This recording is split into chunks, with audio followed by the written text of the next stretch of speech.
Okay, I'll walk you through some of my favorite features about this Kitchen Basics 3-in-1 grinder. It also minces, like if you wanted to use garlic and fresh garlic instead of store-bought or powdered, you can make your own really easily this way. And it also makes pasta. This is your pasta head. You can also stuff your own sausages using these 3 different size tubes, depending on the size of pasta you want to make.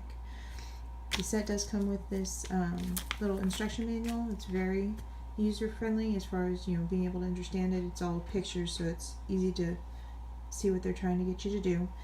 The set does come with this handy little container to catch the meat or whatever it is that you are grinding, the pasta, the sausage, whatever.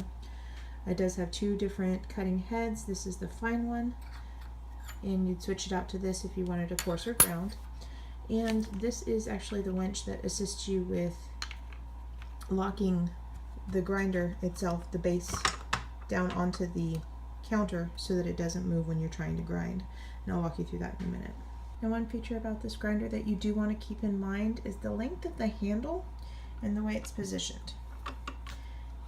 You get a lot of movement out of such a long lever, but if you put it in the middle of a flat surface, you're not going to be able to make a full rotation. So you need to make sure to have it on the edge of the counter. And now that it's on the edge of the counter, it is able to make a full rotation. You are going to turn it in a clockwise direction in order to get whatever material, the meat, garlic, pasta dough, whatever, towards the cutting head. You'll turn it in a clockwise direction. And another one of my favorite features is the locking mechanism. As you see right now, it does have the non-skid surface on the bottom, but if you're having to strain a little bit in order to grind whatever meat you're working with, for example, you don't want this moving around. So you want to be able to suction the grinder to the countertop.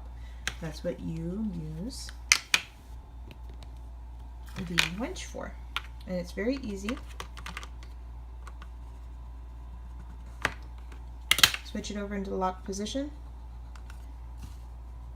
And I'm giving it a good bit of force here, and I'm not able to remove that. Of course, you could loosen it with fingertips, but it is a little bit more difficult. Just using the wench gives you a lot more mechanical advantage and makes it that much easier.